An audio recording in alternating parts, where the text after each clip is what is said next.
All right. Well, welcome everyone. I am thrilled to get to join you all for another session. Welcome to those folks who are new to this series, and welcome back to those of you who have joined me for some of the earlier sessions together. My name is Dr. Catlin Tucker, and this session is focused on assessment and data-driven design. So, as usual, we begin each of these sessions with a little check-in. Now, this is a webinar format on Zoom. So we obviously aren't going to be going into breakout rooms to check in, but I did want to give you guys the opportunity in the chat window to kind of share where you teach, what maybe brought you here today. And then in the chat window, if you feel so inspired, I'd like to also model beginning time together with a little bit of an icebreaker question, just so people warm up, they get comfortable kind of putting ideas in the chat window. We can see who else is on the call and kind of who else is feeling like, you know, if they had a superpower, it would be a specific one. So if you guys have questions over the course of the session, please go ahead and throw them in the chat window. That'll be the easiest way for me to kind of juggle presenting and answering your questions as they pop up. So what I would love, I bet that question is because you guys can't put your things in the chat window. I don't know why this Zoom webinar setting is always for you guys not to be able to. Thank you guys for helping me figure that out. Okay, so you should be able to throw your comments in the chat window now. So where do you teach? What do you teach? Maybe what brought you here today? And then if you feel inspired to answer the icebreaker question, it is, if you could have a superpower, what would you choose? And why? Like, how would this particular superpower positively impact your life? So I'm going to give you guys about 2.5, 3 minutes to kind of share who you are, where you're joining from. If you could have this superpower, which would you choose and why? And hopefully let folks who might be trickling in a little late as they're finishing school join us this afternoon. So I'll mute myself for the next 2 minutes or so.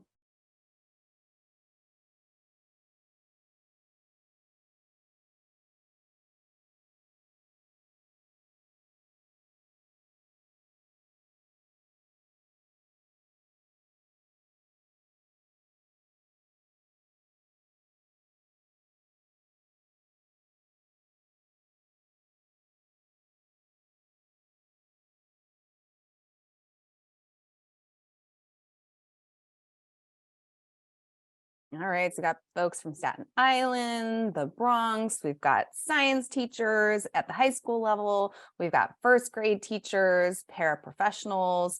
Again, I'm seeing some hands go up. And so if you guys have a question, probably the easiest way is for you to just send me a direct message or post it as a question if you want. That way it's easier for me to kind of go back and forth.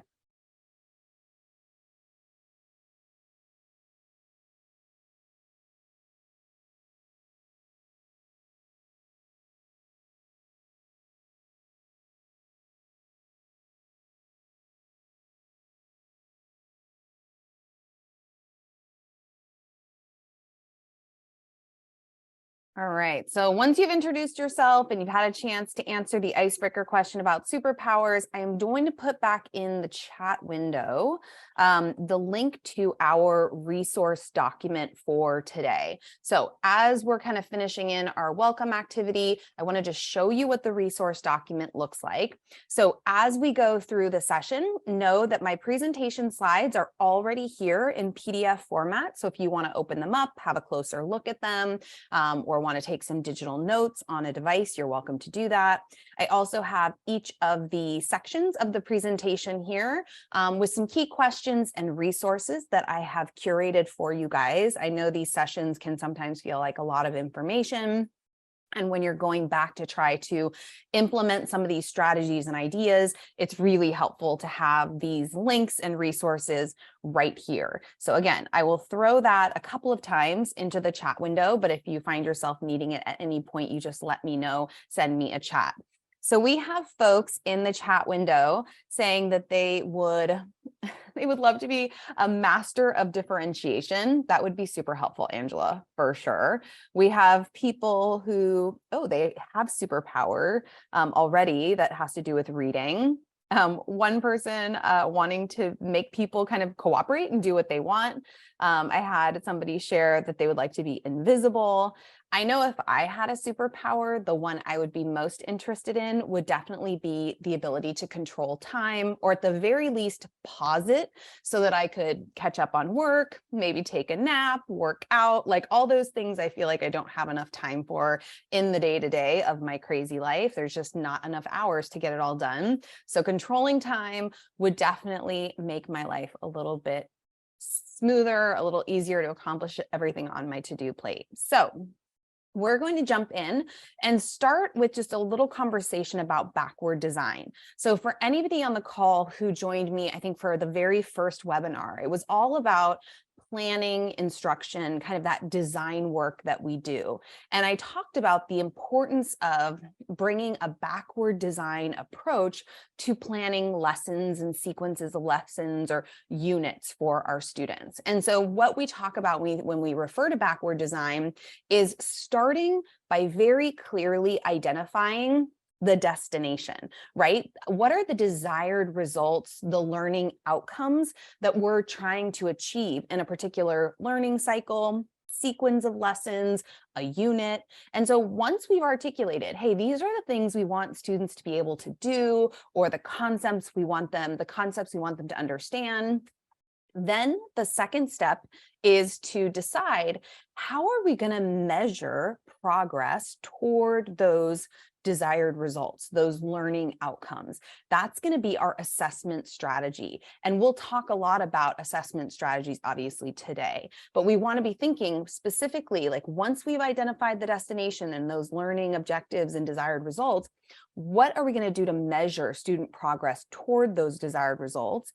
And then third is then planning kind of the sequence of learning experiences we think are going to move students from where they're beginning their learning journeys to those desired results. And so as we're thinking about putting together these learning activities that we think are going to help students to understand key concepts, to be able to apply specific strategies and skills, that's where we want to be thinking, what role might formative assessment data kind of along that pathway, how might that also help us to be more nimble, to differentiate more effectively, identify gaps, identify misconceptions, and identify areas of strength so we can be as effective as possible in supporting our learners on kind of that journey.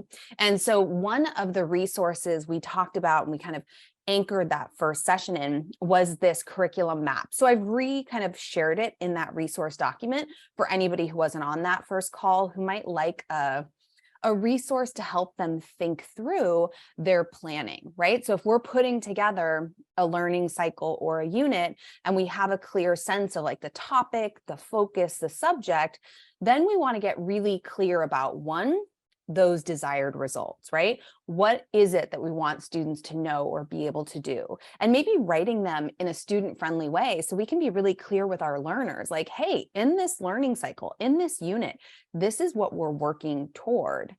Then hitting that second step and thinking really intentionally about assessment.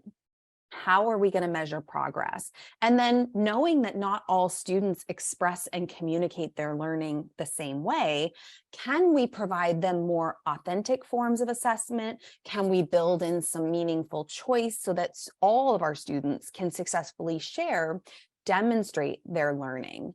Then we can kind of get into the weeds around what instruction are they going to need to hear, what models are they going to need to see, what learning activities do we think are going to help them unpack concepts and practice and apply specific skills.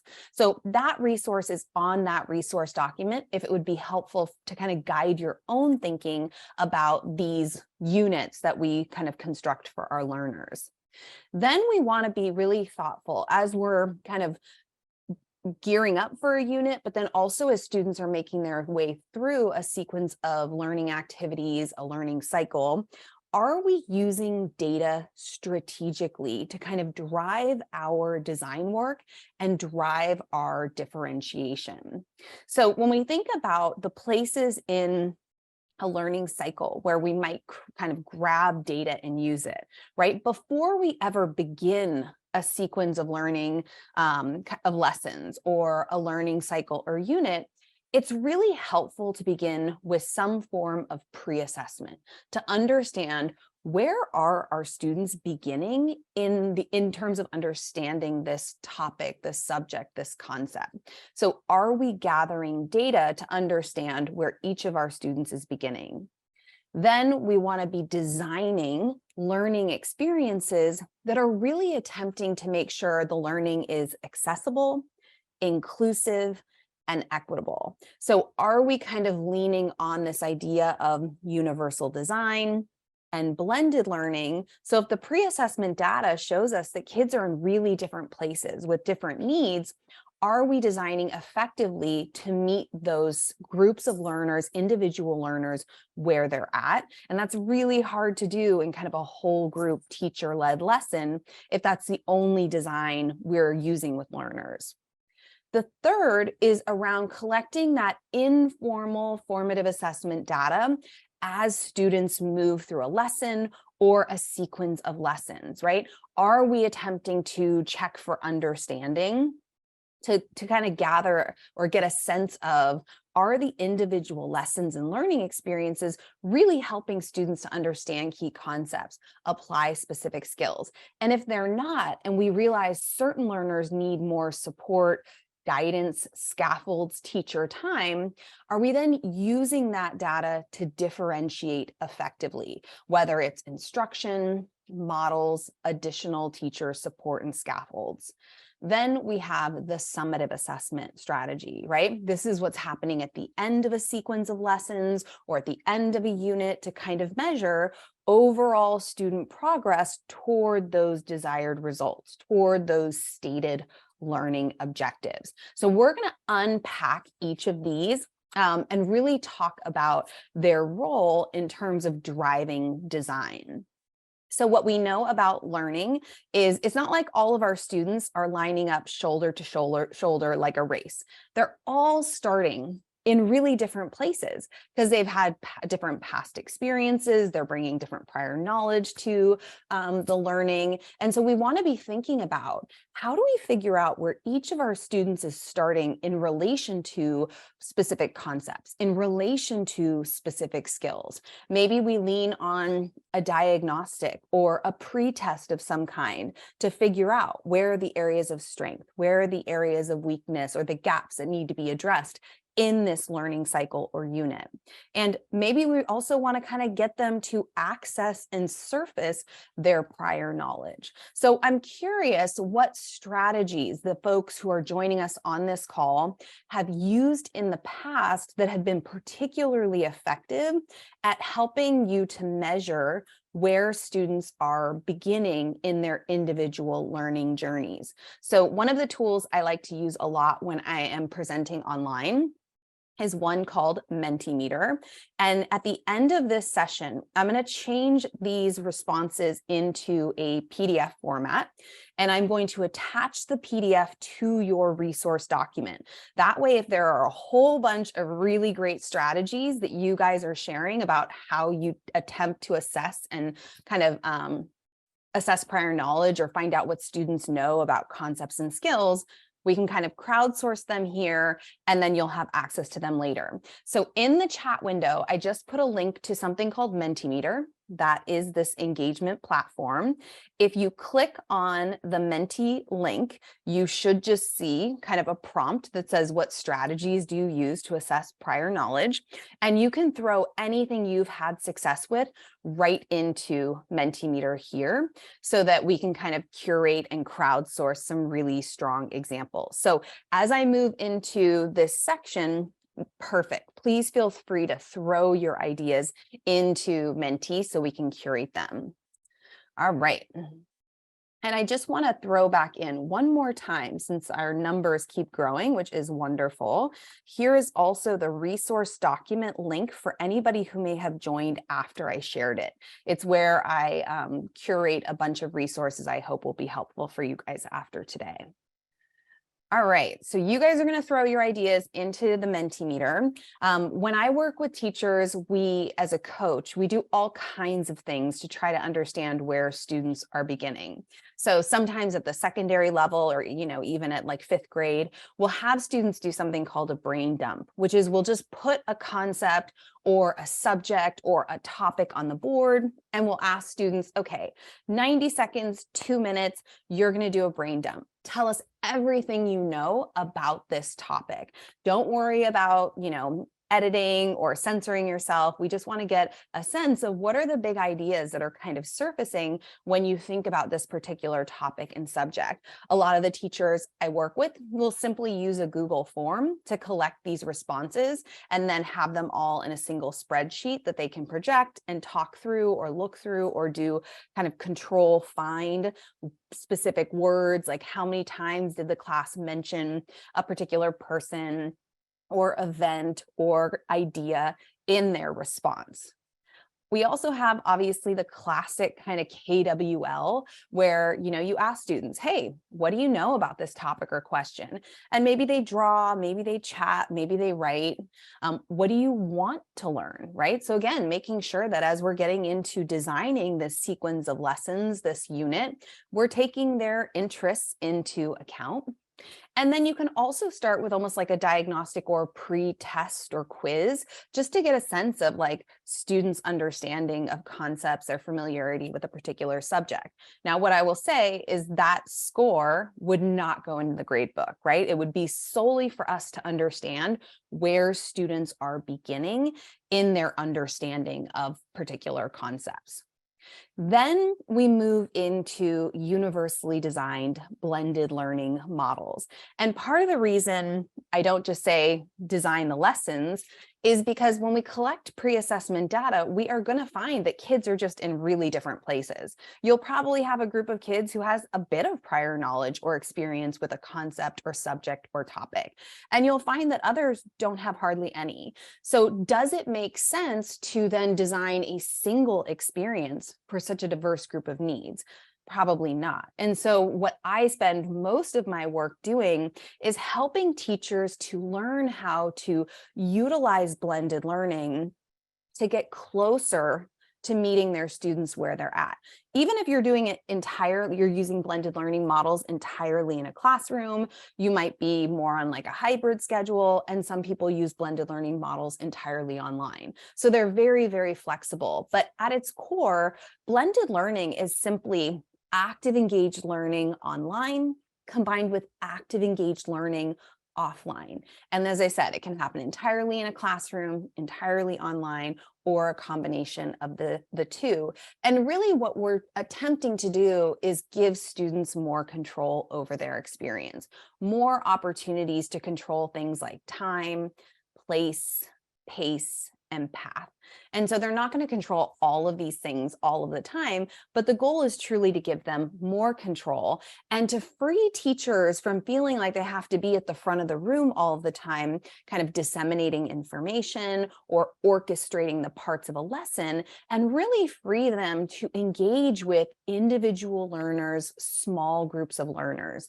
So for example, one of the really common rotation models that I spend a lot of time using with teachers is the station rotation model, right? So there are a series of stations in the room and students rotate through them. There's a teacher-led station, an online station, or more than one offline station, or at least one offline station. So you have that nice blend of offline and online learning.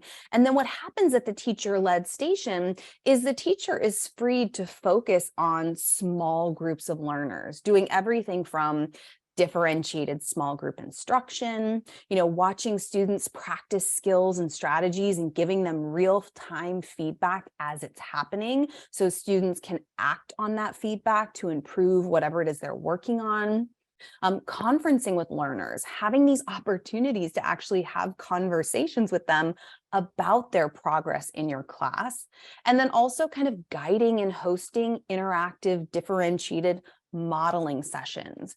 So the goal of blended learning is really to kind of shift the focus in the classroom from teacher at the front of the room, really spending a lot of time explaining concepts and transferring information, which generally technology does very well, is that information transfer. So how do we kind of lean on tech to do more of that and free teachers to engage with learners, to create much more student-centered learning environments where the teacher is really free to focus on supporting learners as they practice, apply, really facilitating learners their learning, and then engaging them in things like conversations and providing feedback. So our goal is to give students more autonomy and agency, more opportunities to make key decisions about their learning, free us as educators to differentiate more effectively, because as much as it would be nice to have a superpower where we can just master the art of differentiation,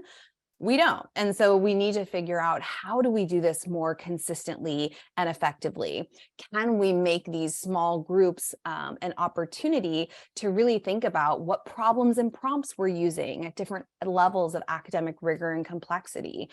What scaffolds and supports are we making available? And third is, in these blended learning models, we're really trying to give students more control over the pace at which they acquire information, process that information, navigate multi-step tasks, because it's really, the more control our learners have when possible in the lesson to control pace, the more likely they are to stay engaged, the more confident they'll be that they can actually kind of execute and navigate these tasks that we're asking them to do in our classes. So if you have Mentimeter open, I am going to switch the slide, so it'll switch automatically for you guys if you have it. If you accidentally closed it, I'm going to put that link right back into the chat window. But I wanted to get a sense of how often in your class right now do you get to do these things? Do you feel free to differentiate small group instruction, give students feedback as they're working, as they're attempting to apply and practice, differentiate those modeling sessions, focusing on problems, prompts, and texts at different levels of rigor, providing different levels of supports, and then conferencing with students? Like, how often do those conversations happen about student progress? Because for a lot of teachers, they want to do these things. They know how incredibly valuable and important they are, but they often just feel like, how on earth am I supposed to get this done in a class period when I'm leading a whole group lesson? So I'm going to give you guys about a minute if you need to reopen that Mentimeter, and then kind of think for yourself, your classroom, or maybe the classrooms where you coach, or the teachers that you're kind of observing and supporting. How often are you seeing these things happen? Like 1, rarely; 4, pretty regularly. All right, I'll mute myself, give you 45 seconds or so to kind of throw your ideas into the mix.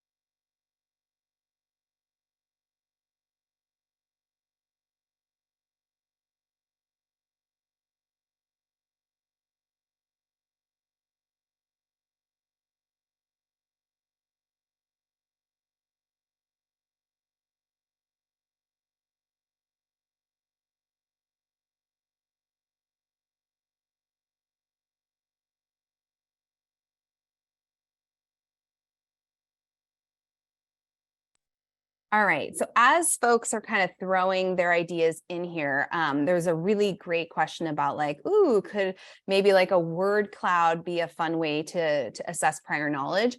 And so I want to highlight, if you look under data-driven design in your resource document, there is a digital KWL slide deck you can access, kind of an example of the brain dump form. And then you will see I have a collection of assess prior knowledge strategies. Let's see if I can get this open up in its own screen.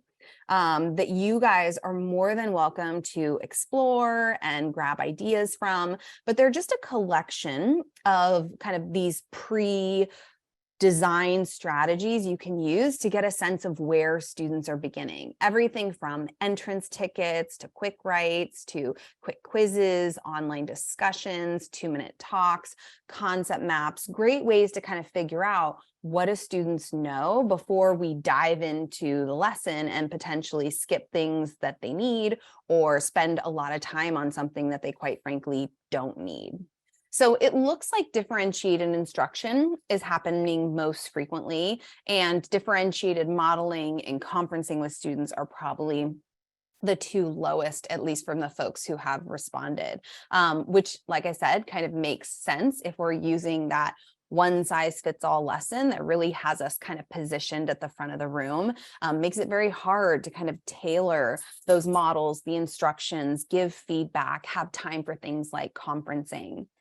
The next piece of this is collecting formative assessment data. So as students are progressing through the lesson, are we capturing data that we can use to make adjustments to differentiate more effectively?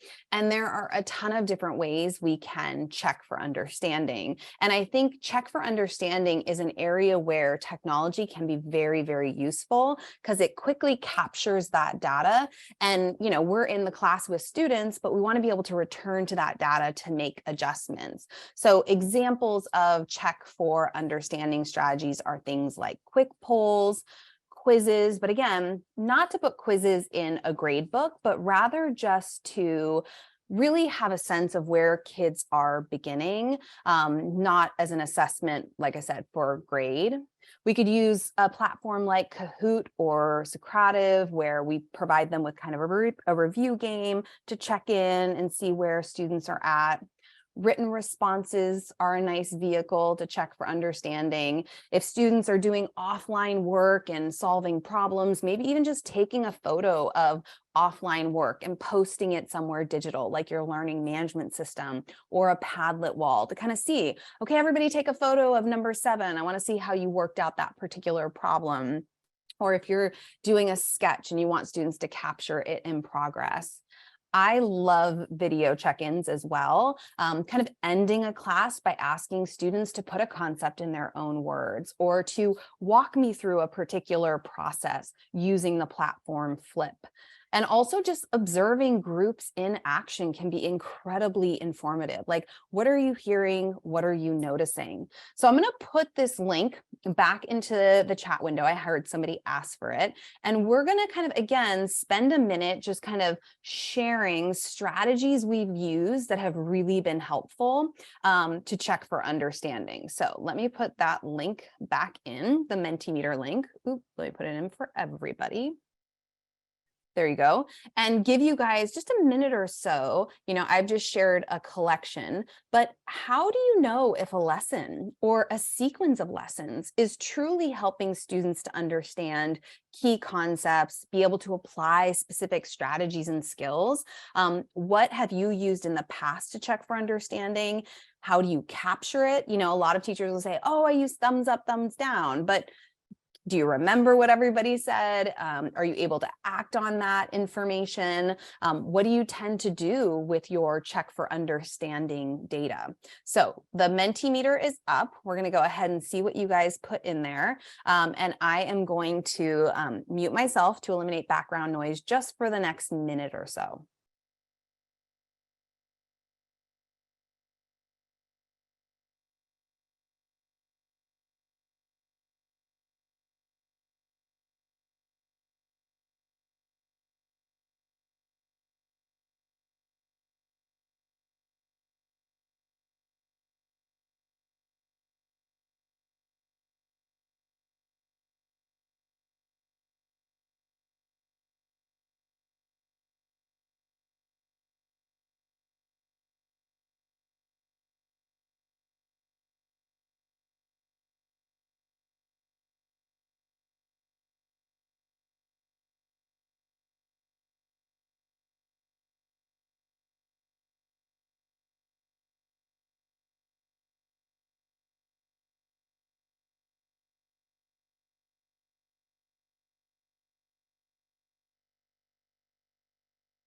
All right, another 20 seconds or so. got folks using exit slips, kind of fill in the blank questions or open-ended questions, 5Ws questions, pair share. We got some checklists, blinkers, all kinds of different, having students kind of reiterate what's been said. Some folks are doing short quizzes. Wonderful. Thank you guys for sharing so many of your strategies. I always think it's really helpful when we're on a call like that with so many people to just kind of curate some of these strategies that have worked. And for those of you who are on this resource document, if you scroll down into Check for Understanding, I also have some resources here. So I have a very similar to the assessing prior knowledge. I have this kind of Check for Understanding where just curated a bunch of strategies I use pretty frequently with the teachers I coach and the teachers I train. So hopefully if you're like, oh, this is an area where I could really grow in terms of moving from maybe something very quick and hard to capture, like a thumbs up, thumbs down, to something that's a little easier to kind of return to in terms of data to use your design, know that that information is on this, this resource document that I shared. And again, for anybody who joined us after I shared that resource document, I'm going to put this in the chat window one more time for you guys. All right, so once we have kind of an understanding of the progress students are making, are they understanding key concepts? Are they starting to learn how to apply specific skills and strategies? We really want to use that Check for Understanding data to differentiate, right? So if we see that a group of students needs more instruction, more support, maybe some reteaching, that we have the opportunity to do that. If we feel like they're really struggling to apply a specific strategy, pulling them into a small group setting where they can get that teacher as coach, giving them feedback, kind of supporting the process. So when we talk about differentiation, we're really thinking through the lens of either differentiating the content, the process, or the product, right? So when we talk about differentiating content, it's about how students access the content. How do they access the information? How do they learn about specific strategies and skills? Second is process. So how are we helping students to make sense of the content, to understand it? How are we supporting that for different learners? And third is differentiating the products that they produce or create to demonstrate their learning, right? Maybe giving students different products or options to choose from depending on their particular strengths.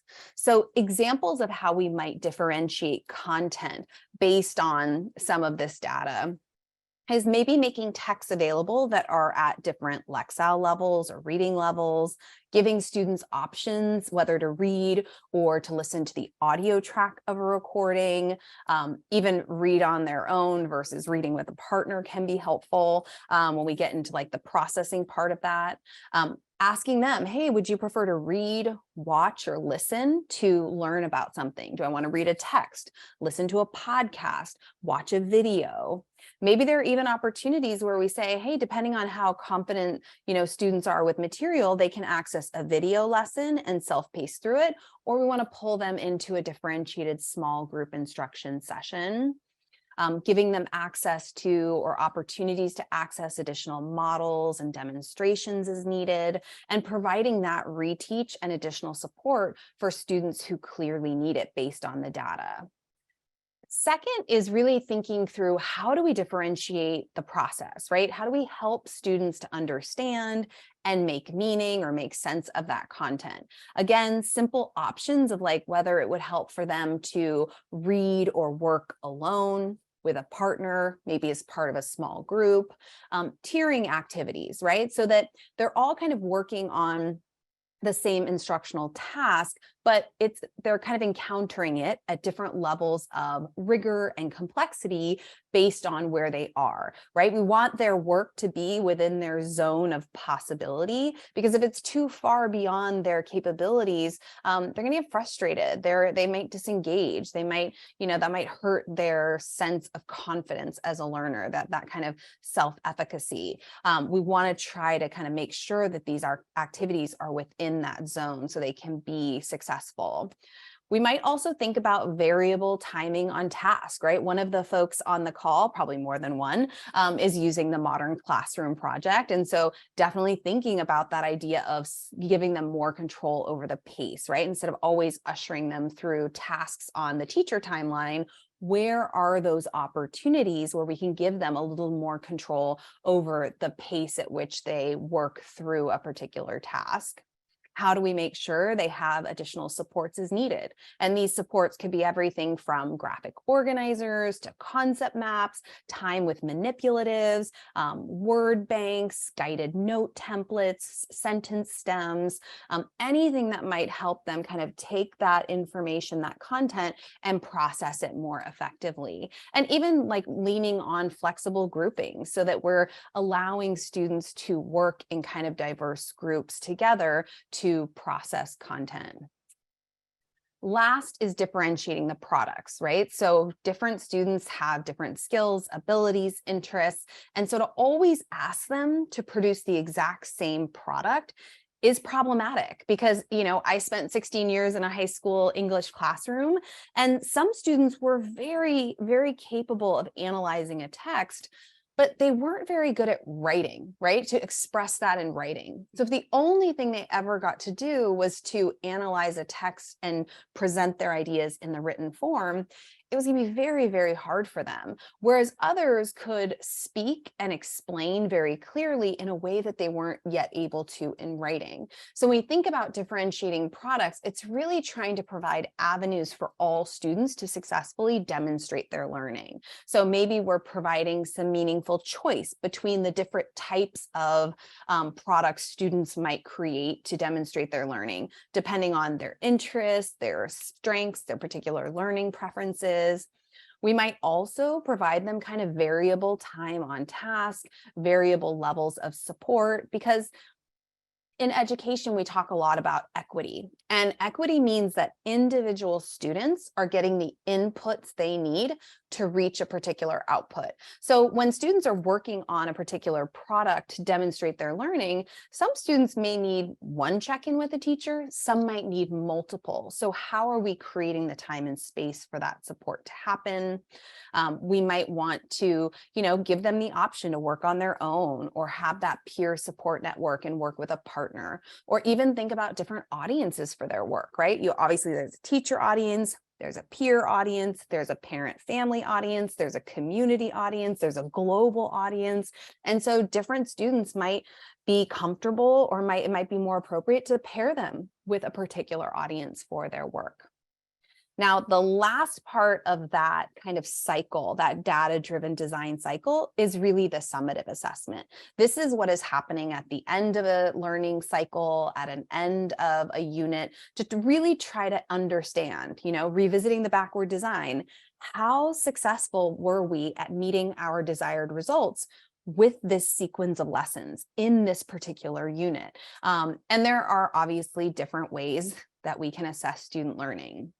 There's very traditional forms of assessment that often kind of just offer one path, whether it's a multiple choice test or whether it's a piece of writing they're being asked to do, versus maybe more authentic forms of assessment, where we can begin to think about how do we create multiple pathways so all students can be successful demonstrating their learning. So all students can pick a pathway and access the level of support they need to feel confident and successful demonstrating what they learned.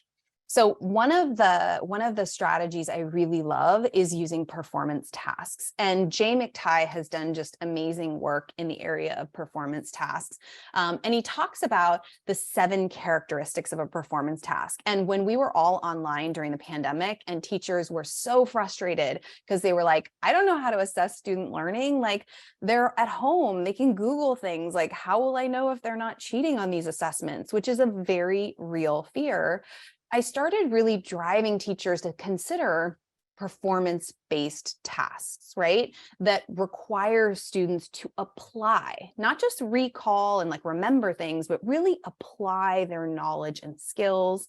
Performance tasks tend to be open-ended. So they're not just gonna be able to ask a friend for this one specific outcome, right? Because they tend to yield multiple different answers. They're not like, there's not one right answer when we're talking about a performance task.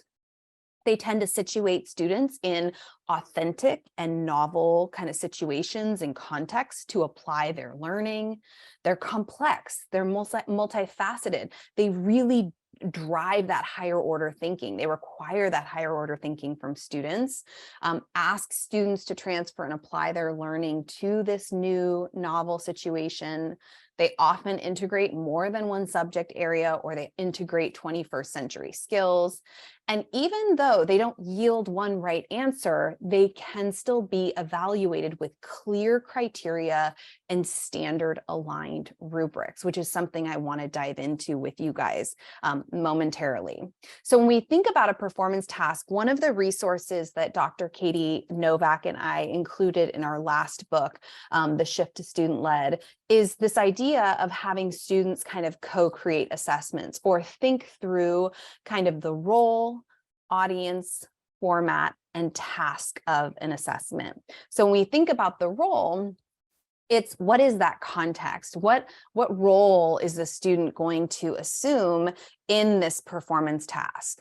Who is the audience that they are creating for? And what do they need to know about this audience in order to create something meaningful, an artifact this audience will engage with and will be helpful for this audience?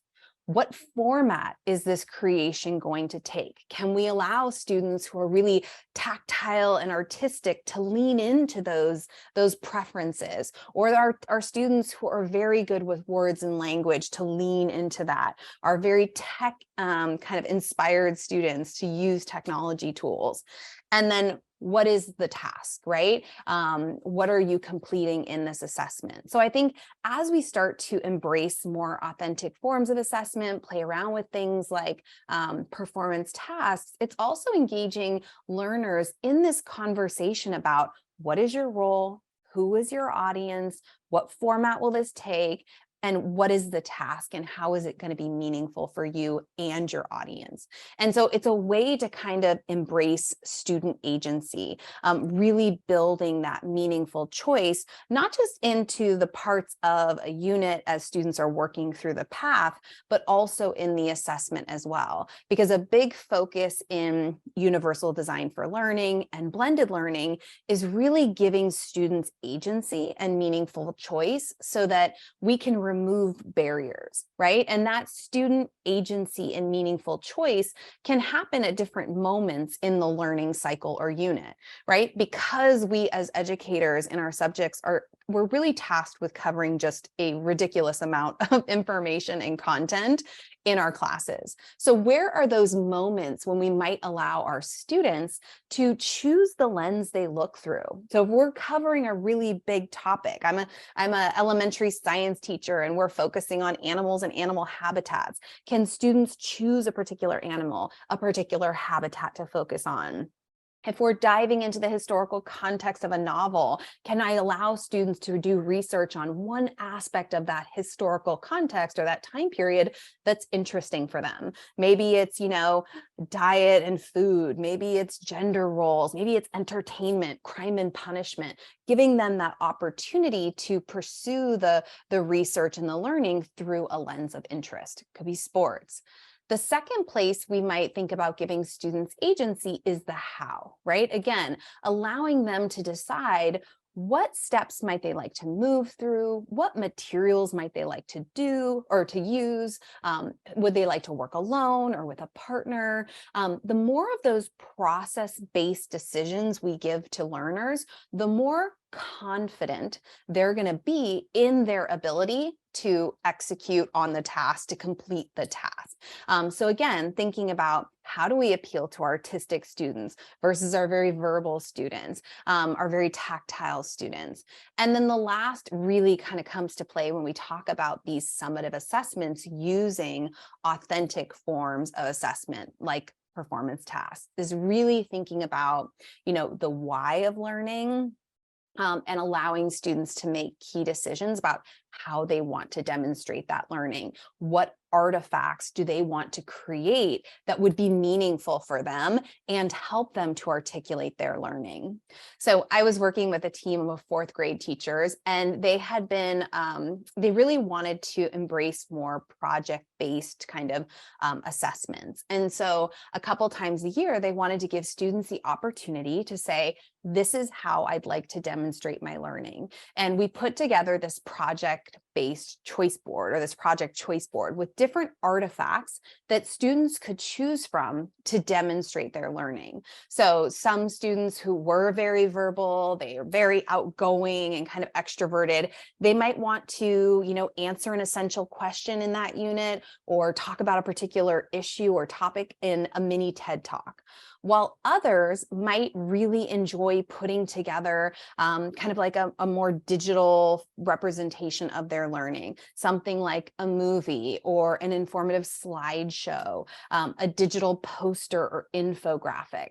And basically what we did is, depending on which option students chose, they could click a link that would take them to some back-end support materials that would guide them through thinking through the parts, the early stages of a TED Talk. Or, hey, if you really like to construct and build and tinker, you can work on a model to demonstrate your learning, and here are things that you want to consider. So for anybody interested in that choice board, one of the blog posts I linked in your resource document has a blog about what students want to create to demonstrate their learning. And this entire choice board is in there. You can copy it, you can edit it, you can use it to kind of inspire your own work with learners. So just know that that's there.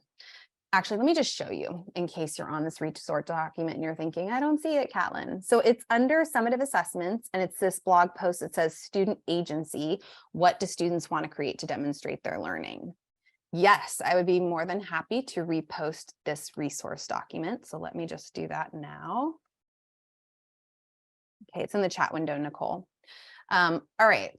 The challenge that I often encounter as a coach and a trainer is when I encourage teachers to consider, like, hey, students don't all demonstrate their learning the same way. When can we give them meaningful choice when it comes to demonstrating their learning? Then there's often this interesting tension where teachers feel a little bit like, okay, I know that's true. Not all students are going to successfully demonstrate their learning the same way. I like the idea of giving them agency, but how am I going to assess that if students are all creating different products? So I want to address that concern. So I was in a coaching session with a high school history teacher, and this was the learning goal she had set out for her students. It said, demonstrate your understanding of key concepts and information covered in this unit by answering the essential question with detail and development. So that was kind of one of the big learning goals, and she wanted to measure the progress toward that goal with an assessment strategy.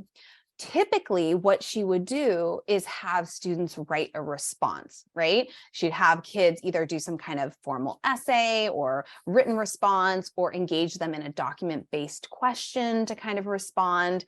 And so we started to talk about what are some of the other things students might be able to do to demonstrate that they're able to answer this essential question at the heart of this unit with detail and development. And so we came up with these 3 different pathways. They could still do a written response, they could record or kind of present a speech in person, or they could design some dynamic visual like a concept map or infographic to answer the essential question, weaving in details and information and developing based on the work they had done together. So we come up with those 3 options, but then, as usual, I get the question like, how am I going to grade this end of unit assessment if they created these different things? And so we had to go back to kind of her learning objectives for the whole unit, that learning objective, and break it down. What is it we're truly asking students to do with that learning goal or in that learning objective? And so we came up with some skill-based criteria. analyze and kind of show depth of ideas, quality of the support and evidence students use in their written response, in their speech, or in this kind of graphic visual they're creating. And is there that clarity of ideas? Do they organize them so that the sequence of ideas as presented really helps us to understand what they know based on this particular unit? Then we embrace a 4-point mastery scale rubric. Point 1 is beginning, 2, developing, 3, proficient, 4 is mastery. And the most challenging part of putting a rubric like this together is actually describing what each level, skill level, looks like at each level of mastery. But once you do that as an educator, first of all, it creates a lot of clarity for students about what they are working toward. So I'm a big proponent of, if you're going to use a rubric to assess a summative assessment, give it to students at the beginning of the process, so it serves as a bit of a roadmap for them as learners to know, hey, if I want to demonstrate that I'm proficient or I'm at mastery level, this is what I'm going to need to do in my written response, in my speech, or in my infographic or visual. And then what's nice from a teacher perspective, so it creates this roadmap for students, but from a teacher perspective, then when we're grading a finished product, if students aren't going to do anything else with that finished product, I don't want teachers to spend tons of time making notes, asking questions, providing suggestions that students are not going to act on. Instead, you can literally look at that finished product and just circle the language on the rubric that corresponds with what you're seeing in that artifact. And students are getting some degree of feedback because they are seeing the language you circled, but you save so much time because you're not covering these finished products in additional comments and questions, giving them suggestions that, quite frankly, they're not going to use unless you're requiring some kind of a revision. So for me, I think these rubrics they can sometimes be a little time consuming to create. So if you have a co-teacher, a co-worker, a friend in your department, it can be nice to put them together as a group to share kind of the conversation and the burden of doing that. But then once you have them, they're pretty amazing. And a lot of teachers are using kind of rubrics that have been created for them, or maybe district adopted rubrics, or even department approved rubrics. If you are falling into that category, my suggestion would be, just remember, you don't have to grade every single part of every single assignment every single time. I don't know where that expectation comes from, but it is a huge burden. So if you are grading something and you're using an approved rubric, maybe you're thinking really intentionally about, well, for this point in the beginning of the year, here are 3 of the 5 10 criteria on this rubric I think would be most valuable to assess right now. We've spent a lot of time on these 3 things, so these are what I'm going to be assessing as a teacher. Instead of feeling like we have the burden of having to assess every bit of minutia in student work every time. So if I'm a teacher and I'm grading narrative writing, maybe in the beginning of the year, I'm really just focusing on, did the student establish the situation and introduce characters? Did they start to incorporate some of the narrative techniques we've been talking about and practicing? And is the sequence of events purposeful and logical?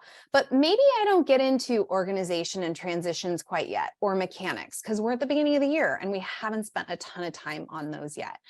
So that's one just caution. And another thing I'll say for teachers is, when you get into designing rubrics and you think about assessment, part of why we can offer students multiple pathways like this is because we're not assessing parts of the product, like how clear was the volume in your speech, how aesthetically pleasing were the icons you used in your visual. Instead, we're staying very focused on the learning goal, the specific skills that we're assessing. And then, like I said, if we're using a rubric that's already been adopted, we're required to use, then being very intentional about what we're grading and when, because we don't have to grade everything all the time. So again, I wanted to share with you guys on that resource document as you go down, if you want to read more about assessing products, but giving or assessing performance-based tasks and giving students multiple pathways. There is a blog here about standard aligned rubrics, and it really walks through how to offer students that meaningful choice, but then also create a corresponding rubric that could work for multiple different products. Another really recent post that I did is this whole post on building better rubrics. So if you're feeling like, oof, rubrics is something I've really wanted to spend some time on, this will walk you through it. It has examples. It kind of talks about how you break down and kind of come to the criteria you're going to assess. So all of those are on there as well. I have a bunch of other webinars coming up, so I would love for you guys to join me for any of those. Spread the word, other New York City educators who might find these useful. We're going to talk on April 17th about metacognitive skill building. So how do we teach our students how to think about their learning, track their progress, communicate with their families about that progress.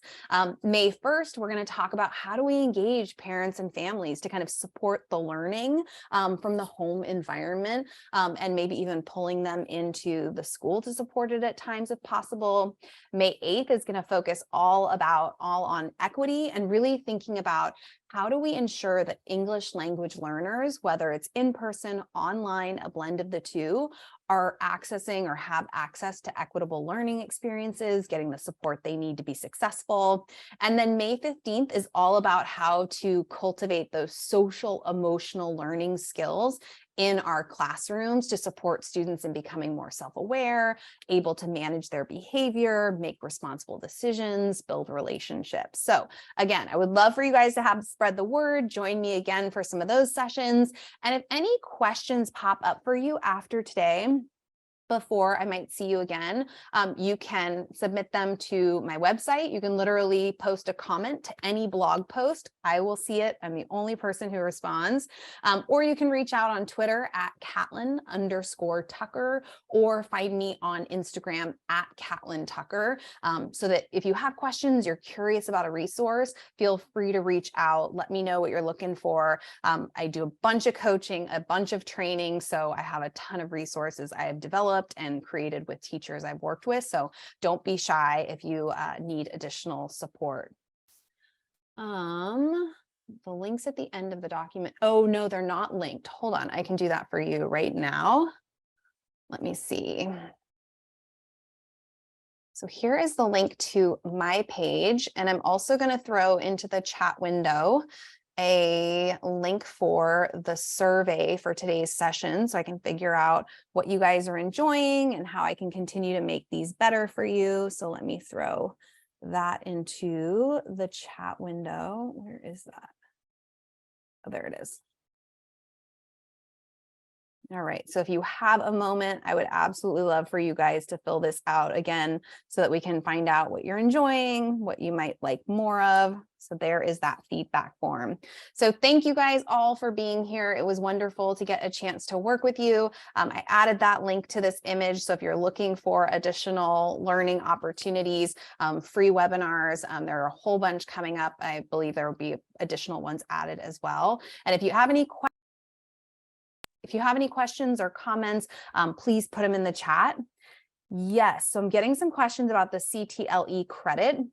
You can get that. I think when they share the recording, maybe tomorrow, I'm not sure how quickly those go out, but when they share the recording, you should get information on that. So definitely a good question. I know I want you guys to get your credits for being here.